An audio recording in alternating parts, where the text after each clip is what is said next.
할렐루야. 복음을 이루기 위해 일하시는 하나님께 우리 어울리는 신부가 되기 위하여서 힘쓰는 우리 모두가 되기를 간절히 축원합니다. 자, 오늘 읽은 룻기 3장의 내용은 다음과 같이 세 문단으로 구분해 볼 수가 있습니다. 먼저 1절부터 5절까지는요, 나오미가 룻에게 계획을 알려주는 내용이고요, 6절에서 15절까지는 그 계획을 실천한 룻과 보아스의 대화가 기록되어 있습니다. 마지막으로 16절에서 18절까지는 그 계획을 실천한 결과를 전하는 룻과 그 다음에 나오미의 다음 계획에 대해서 기록이 되어 있습니다. 오늘은 이 중에서 11절 말씀을 중심으로 하나님께서 구속 사업을 진행하시는 그때 사용하시는 유력자들의 모습에 대해서 살펴보고자 합니다. 룻기 3장 11절에 그리고 이제 내 딸아 두려워하지 말라. 내가 내 말대로 내게 다 행하리라. 내가 현숙한 여자인 줄을 나의 성읍 백성들이 다 아느니라. 아멘. 자, 어제 함께 나눈 바와 같이 나오미는 자기 스스로 고해를 요청하기는 좀 민망한 상황이죠.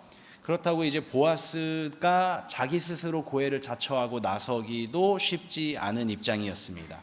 왜냐하면 오늘 본문에도 기록되어 있습니다. 그와 같이 보아스보다 가까운 친척, 보아스보다 먼저인 친척이 있었어요. 그래서 그 사람을 제치고 보아스가 먼저 나서서 내가 고해를 하겠다라고 하면은, 잘못하면은 보아스가 그 재산을 탐내고 또 젊은 여인을 탐내는 그런 탐욕적인 사람으로 비춰질 수가 있거든요. 그래서 굉장히 그건 쉽지 않은 상황이었습니다. 그렇기 때문에 이런 상황에서 나오미는 자신들의 구원을 위해서, 자신들의 이후 그 존속을 위해서라도 강수를 둘 수밖에 없는 상황이었죠. 그래서 룻을 통해서 결국은 그 방법을 시행하기로 합니다. 곧 그 방법이 무엇이냐? 룻을 이용해 룻에게 보아스에게 적극적으로 자기들의 고엘이 되어달라고 어필을 하라, 그 이야기를 하는데, 그 계획을 실행하는데 그 방법이 무엇인가 하니, 보아스가 그 타작마당에서 보리 추수한 것을 이제 타작하면서 그렇게 일을 하고 거기서 잠들 때에 몰래 가서 그 품에 안기라는 얘기였어요. 굉장히 적극적이면서도 어떻게 보면 굉장히 위험한 방법이기도 했죠. 그 과감한 방법이었습니다. 그런데 나오미는 보아스가 룻에게 보여준 호의, 룻에게 좋은 말로 이야기하고 위로하고 그리고 또 이제 일할 수 있도록 배려해주고 그렇게 베풀었던 호의를 진심으로 믿고 이제 그 방법을 실행하도록 이제 지시를 내린 것이죠. 그리고 다행히 그 나오미의 판단이 옳았습니다. 그래서 오늘 본문의 이야기를 보면은 보아스가 이제 자기 이불 속에 몰래 들어와 있었던 그 룻을 발견했을 때에 룻에게 이제 점잖게 말하고 그 다음에 자신이 고엘로 나서 주겠다, 그 모든 절차를 다 해결해 주겠다라고 이제 약속을 하는 그 내용이 바로 오늘의 본문이고, 그 중에서도 오늘이 우리가 함께 나눈 11절 말씀입니다. 자, 이 대화에서 보아스는 룻을 안심시키기 위해서 이야기를 하고 있습니다. 먼저 이 11절 말씀 초반에 보면 이렇게 되어 있죠. 이제 내 딸아 두려워하지 말라. 이렇게 말한 이유는 다른 게 아니라 룻이 나오미의 계획에 따라서 그 계획을 실천했어요. 그래서 완전히 목욕하고 꽃단장하고 신부의 예복을 입고, 그러니까 혼인 그 시집 갈 때에 입었던 그 예복을 갖춰 입고 거기다가 기름까지 바르라고 한 건 뭐냐면은 향수까지 뿌리라는 거예요. 향수까지. 아주 만반의 준비를 다 하고 몰래 숨어 있다가 보아스가 잠든 틈을 타서 남들 보지 않는 그 밤중에 몰래 가서 그 이불을 들고 그 속에 들어 누운 거예요. 그 모습을 하면서도, 그렇게 하면서도 룻도 마찬가지였어요. 이게 얼마나 위험한 일인지, 또 얼마나 위험성이 있는 일인지 알고 있었기 때문에, 그리고 보아스가 실제로 어떤 남자인지 겉으로는 봤지만 속으로는 못 봤잖아요. 그러니까 그런 마음에 이제 두렵고 떨리는 마음에 이제 떨고 있었던 거죠. 그 모습을 보니까 보아스가 룻을 안심시키기 위해서 먼저 내 딸아 두려워하지 말아라, 그렇게 무서워하지 않아도 된다, 이렇게 안심시켜주고 있는 모습을 볼 수가 있습니다. 자, 어떻게 보면은 보아스의 입장에서 잘못 생각한다면은 이 룻 여인, 자기가 잠든 틈을 타서 이불을 들고 그 속에 들어와서 누운 이 여인을 불순한 의도를 가진 음란한 여인으로 볼 수도 있었어요. 그렇게 해서 버럭 화를 내면서 뭐 하는 짓이냐고 화를 내고 당장에 내쫓아 버릴 수도 있는 그런 상황 아니었겠습니까? 그래서 두려움에 떨고 있는 그 룻을 이제 보아스는 안심시켰다는 것이죠. 두려워하지 말아라, 그 말로. 그렇게 그리고 나서 이제 그 룻을 더 안심시키기 위해서 보아스가 하는 말이 무엇인가 하니, 내가 있는 이 골, 우리 동네 사람들이 너가 현숙한 여인이라는 것을 다 알고 있다라고 얘기하는 말로 위로를 해요. 여기서 이제 그 룻을 현숙한 여인이라고 부르는데, 이 현숙한 여인이라는 게 원어에서는 어떻게 써 있냐면은 에쉐트 하일이라고 써 있어요. 저 뒤에 이제 히브리어 원어도 제가 좀 이제 긁어와서 이제 퍼왔는데, 현숙한 여인은 에쉐트 하일이라고 합니다. 그러면 또 이 룻기에서 반대로 보아스를 뭐라고 표현했냐면은 유력한 자라고 표현을 했어요. 근데 유력한 자는 단어가 기보르 하일이라는 단어예요. 그래서 저 뒤에 있는 히브리어 문자는 조금 잘못된 것 같기는 해요. 제가 보니까.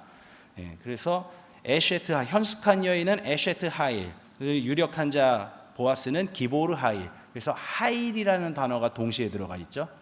그러면은 이 하일이라는 단어의 뜻이 뭐냐면은 용사, 전쟁에 나가서 용맹하게 앞서 싸우고 공적을 세우는 그 용사를 뜻하고요. 강한 자, 또 굉장히 경제적으로나 아니면은 정치적으로나 아니면은 그 종교적으로나 굉장히 높이 있는 사람, 유력한 사람을 이제 하일이라고 표현을 하고요.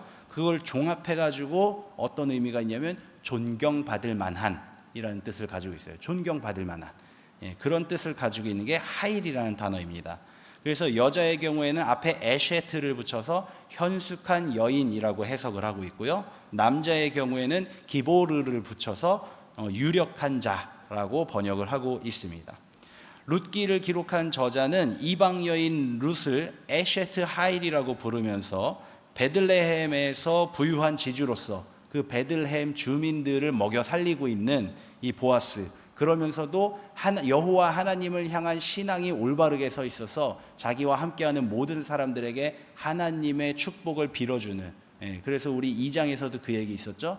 그 일하러 나온 사람들을 보러 온 보아스가 여호와의 하나님께서 너희들에게 축복해 주시기 원한다. 그랬더니 하인들도 대답하기를 여호와 하나님께서 당신에게 축복해 주시기를, 주인님께 축복해 주시기를 원합니다. 이렇게 서로 이제 저희가 이제 예배 시간에 인사하듯이 하나님의 이름으로 서로를 축복해 주지 않습니까? 그게 뭐냐면 결국은 하나님을 향한 신앙의 교육이에요. 그 일도 감당을 하고 있었던 사람이 보아스라는 거죠. 이 사람은 여러모로 봤을 때 기보르 하일이 맞아요. 기보르 하일이 맞아요. 유력한 자가. 그런데 이 보아스와 이 이방 여인 룻을 동일시하고 있는 거예요. 같은 급으로 놓고 있는 거예요. 이렇게 하면서 이제 에쉐트 하일, 현숙한 여인이기 때문에 이러한 하나님의 사역에 이제 쓰임 받을 수가 있었다라고 기록을 하고 있는 것이죠.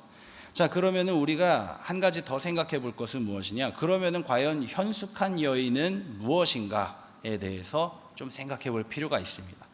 우리나라에도 옛날에 그 현모양처라는 말이 있습니다만은, 그러면은 이 성경에서 말하는 현모양처, 현숙한 여인은 누구냐?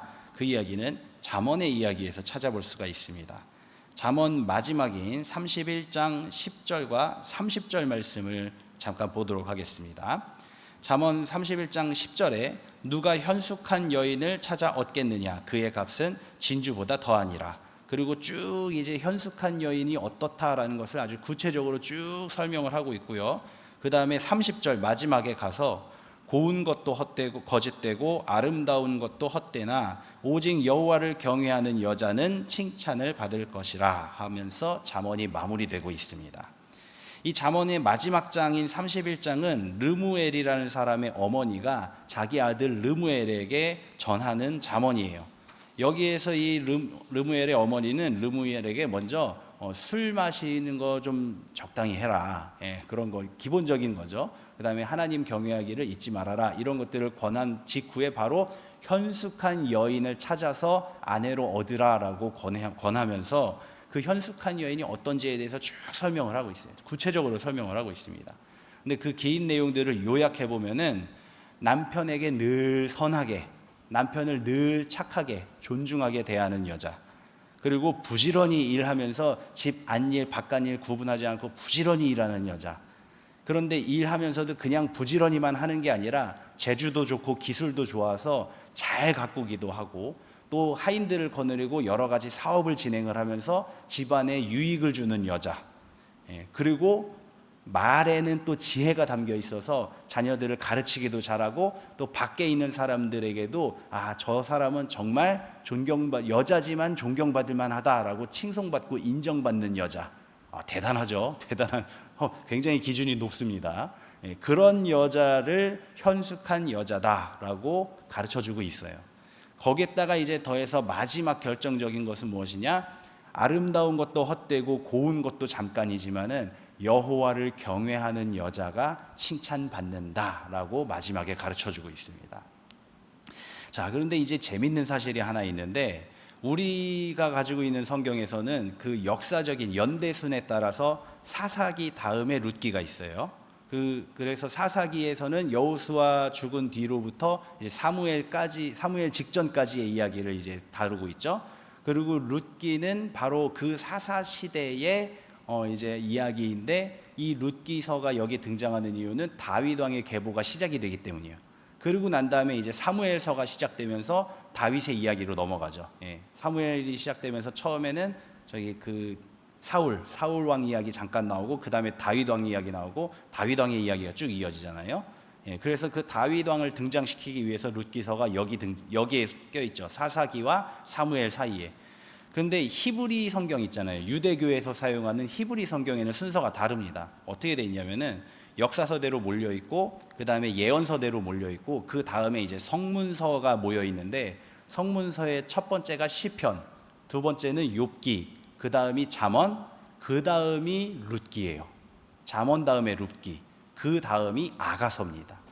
그래서 이 배치를 따르게 되면 뭐냐? 잠언서의 마지막에 현숙한 여인에 대해서 가르쳐 주었죠. 그 다음에 룻기가 등장해요.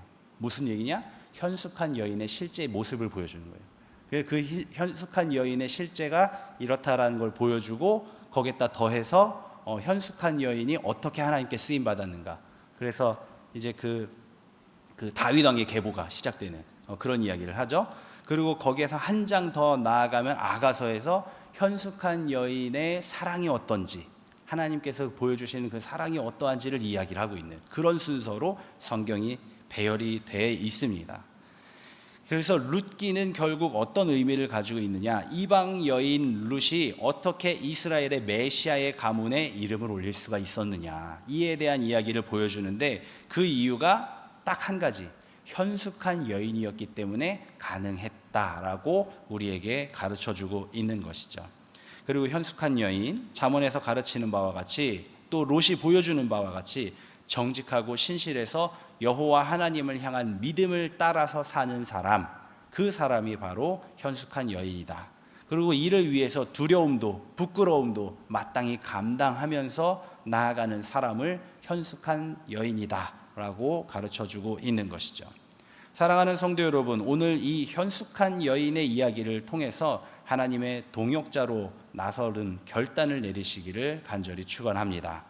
하나님은 이 현숙한 여인 룻과 유력한 자 보아스를 통해서 약속의 땅 가나안에 약속의 왕국 하나님의 나라 이스라엘을 세우셨습니다.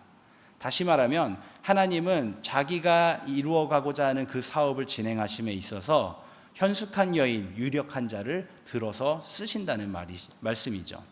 그렇다면은 바로 우리가 그런 사람이 되어야 하지 않겠습니까? 내가 하일, 아까 말했던 에쉐트 하일, 기보르 하일의 그 하일, 존경받을 만한 내가 그 하일이 된다면 하나님께서는 나의 고엘이 되어 주십니다. 이것이 바로 하나님의 사역이 이루어지는 과정이라는 것이죠. 그러면 오늘 우리가 이야기에서 배운 대로 하일이 되기 위해서 힘써야 합니다. 구체적으로 두 가지만 이야기를 하자면 그 첫 번째는 바로 하나님의 말씀을 끝까지 믿고 그 말씀이 때로는 부끄럽고 때로는 두렵더라도 끝까지 따라가야 된다는 거예요. 또 둘째는 무엇이냐? 하나님의 이 사역을 이루어 가기 위해서는 그냥 마냥 따라만 가는 게 아니라 그 안에서 적극적으로 내가 할 수 있는 일이 무엇인가, 나의 재능이 무엇인가, 내가 어떻게 하여야 하나님께 영광을 돌릴 수 있을까, 이거를 스스로 생각하면서 적극적으로 나의 모든 걸 활용해서 하나님의 사역에 동참해야 한다는 것이죠. 이게 바로 우리가 하일이 되어서 하나님의 사역에 동참하며 하나님께 구원받을 백성, 쓰임받는 백성으로 일어날 수 있는 방법이라는 것입니다. 하나님을 섬긴다는 것은 때로는 부끄러움도 감당할 필요가 있습니다.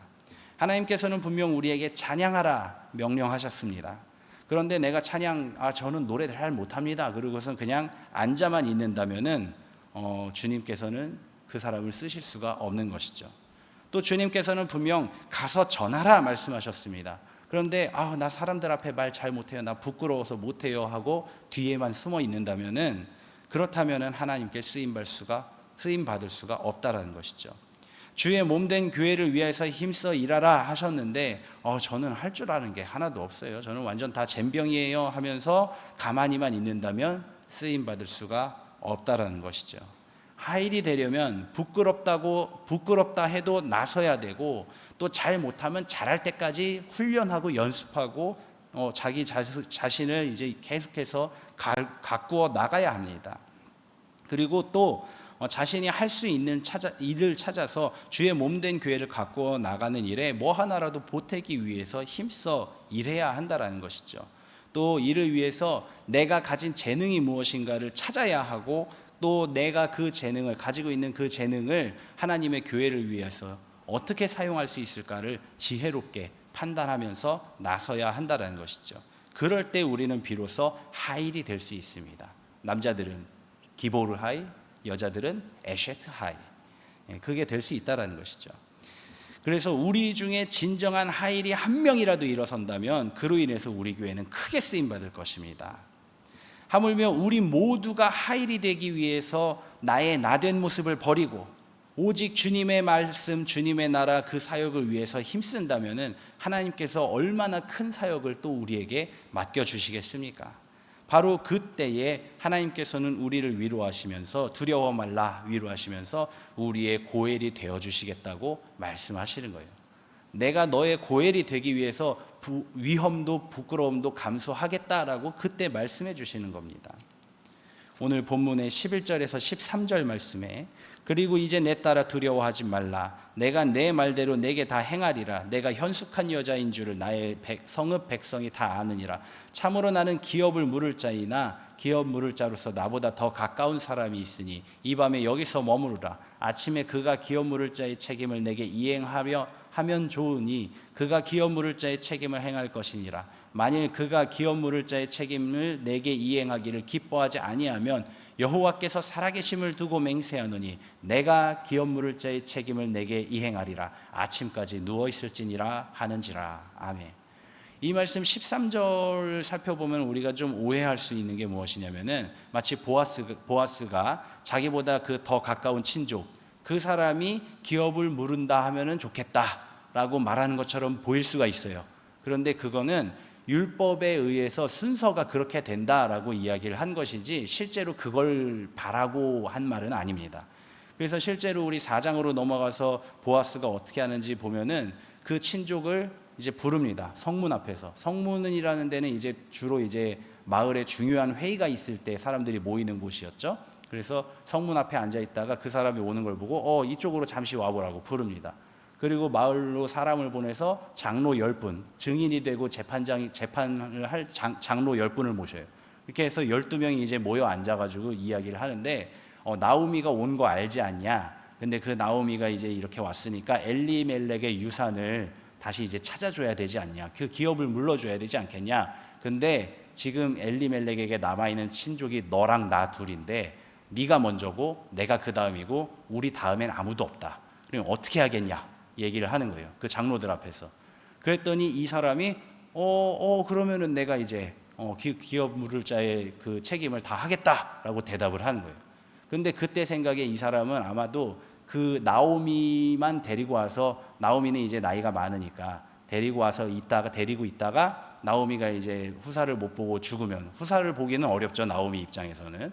그렇게 해서 죽으면 그 기업이 이제 완전히 편입이 되니까 그거를 생각했었던 것 같아요. 근데 이제 보아스가 거기서 얘기하는 게, 나오미에게 지금 룻이 있다. 그래서 너가 이 기업을 무르겠다 하면은 룻을 데려가서 엘리멜렉을 위해서 자손을 봐줘야 된다. 그래서 엘리멜렉 가문을 세워줘야 된다. 이 이야기까지 하니까 그제서야 이 사람이 그러면 난 안 하겠다 하는 거예요. 그러면 난 안 하겠다. 그러면서 신발을 벗어서 주죠. 예. 그러니까 그때서야 이제 보아스가 그걸 받아들고서는, 우리 장로님들이 다 증인이 되셨으니까 여기서 공식적으로 이제 딱 그 일을 처리를 하는 그런 모습을 보여줍니다.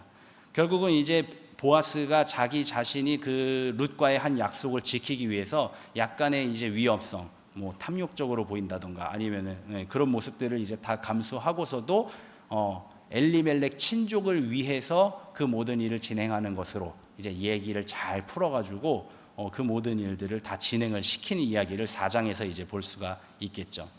그래서 결국은 보아스도 이러한 어느 정도의 위험성을 감당하고서 자기 스스로가 고엘이 되기를 이제 자처를 했던 것입니다. 마찬가지로 우리가 하나님 앞에 하일이 되기 위해서 힘써서 나아가면은, 나의 나된 모습을 버리고 오직 하나님을 향해서 내 모든 것을 향해서 던져 나아가면은, 하나님께서도 나의 고엘이 되어 주시기 위해서 하나님의 모든 것을 포기하고 나를 위해서 헌신해 주시는 거예요. 그 증거가 바로 예수 그리스도라는 것이죠. 예수님을 우리에게 보내주시고 십자가의 모든 고통을 당하고 심지어는 죽음까지도 감당하게 하신 그 하나님의 사랑, 우리에게 고엘이 되어 주시기 위해서 하나님께서 감당하신 그 사랑을 우리에게 보여주셨다는 것이죠. 그러니 이제 사랑하는 성도 여러분, 주님을 위하여, 주의 몸된 교회를 위하여 이제 스스로 일어나 사역하는 하일이 되시기를 주님의 이름으로 간절히 축원합니다.